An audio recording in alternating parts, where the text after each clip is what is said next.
Today I'm going to dig into my next project on the IROC. I noticed that I have a leak here in the rear end. This is the right rear tire on the IROC. There's fluid dripping from the brake drum or the backing plate and onto the tire. There are two choices. Choice number one is I have an axle seal leak and it's axle grease dripping.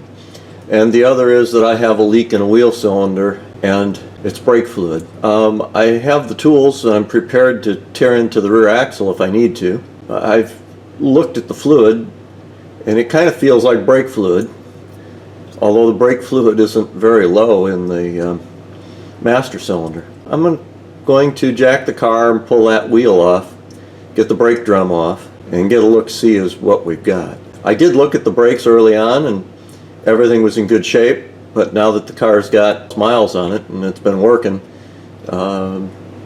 things happen. So let's see whether I can tell what it is. I'll just do a zoom here. And you can see the fluid track on the tire and the backing plate's wet. So we'll dig in and see what the root cause is. Okay, I've got the car jacked up.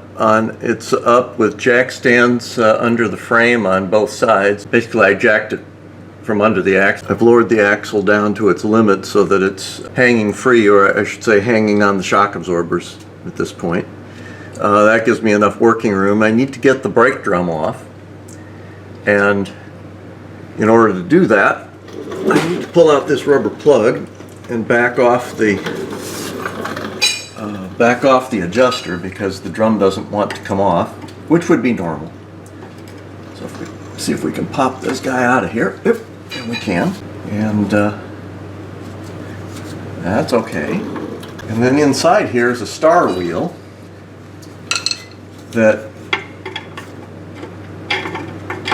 we need to back off. And let's see here, I always forget which direction they need to go. See, that'll make it tighter. You can hear it click.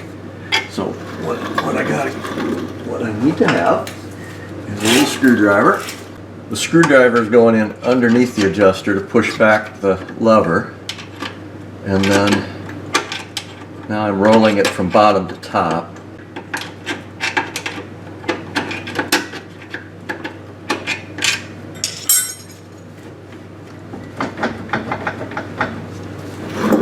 Let's see how we do. Alright, now with things backed off, let's see if we can get that drum to come off.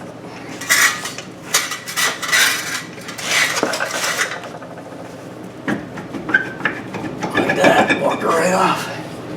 Good.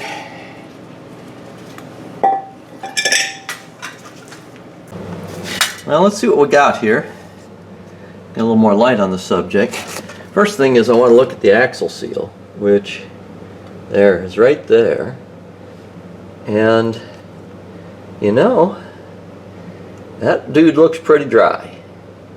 I don't see any drips coming off of it. I don't see any oil on the axle shaft itself. I mean, it's oily, but this is an angle from the side. There's no drip, right?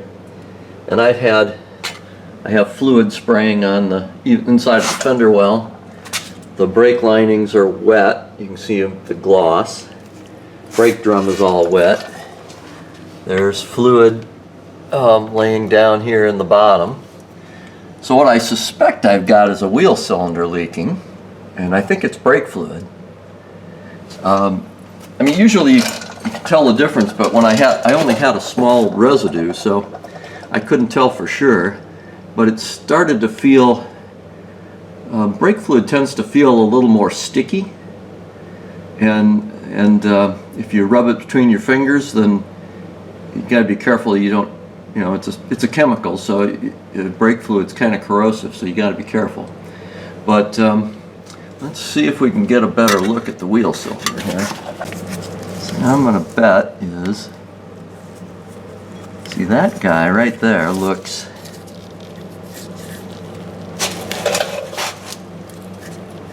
wet.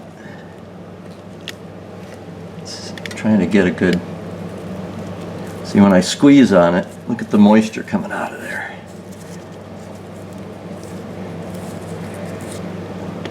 So I need to pull that boot back.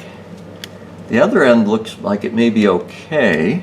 I mean, when you replace a wheel cylinder, you replace both ends, but that looks suspicious. So I'm going to dig in just a little further and see if I can pick it out. But based on the amount of moisture and where it's coming from, I'd say I need a brake job.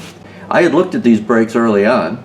Well, first I found a receipt in the back of the car indicating that the brakes were probably redone on this car maybe 5,000 miles before it was parked. So the linings should be good, and they are good. You know, there's plenty of depth, but there was no leakage early on. But as it's been working, there must have been some corrosion in the wheel cylinders, so that's all right. When you get an indication like this, you stop and you repair, and I'll have to go through and I'll flush out the brake fluid the rest of the way. And try to make sure I get the system cleaned up and get some new parts for it. And based on how wet these linings are, they aren't going to be repairable. So I'll need a set of linings and verify the wheel cylinder, and then we'll go from there. So I've looked at the wheel cylinder, and it looks like there's fluid in the boot on this end. I could squeeze it with a screwdriver and get fluid, and it should be dry. One thing about brake fluid is it tends to creep, and so what it's done is it's seeped out and it's worked its way down the backing plate, and it's probably dripped onto the mechanism here on the shoes, and you can see that it's run down the shoes and it's collected in the backing plate. So I'm pretty well convinced that it's a bad wheel cylinder. The axle seal still looks good and feels good. I'm going to disassemble the brake, and I'm going to go in and take a look at the wheel cylinder and see how bad it is. If the seal's just bad and it's not heavily corroded, I can get a wheel cylinder kit and just put a kit in it. If the bore is corroded too much, then I'll have to go buy a new wheel cylinder. It doesn't really matter, either way works. It's just a little less work to put a wheel cylinder kit in than it is to pull all the things and the retainer off the back and so forth. So I'm going to start taking it down here in just a moment.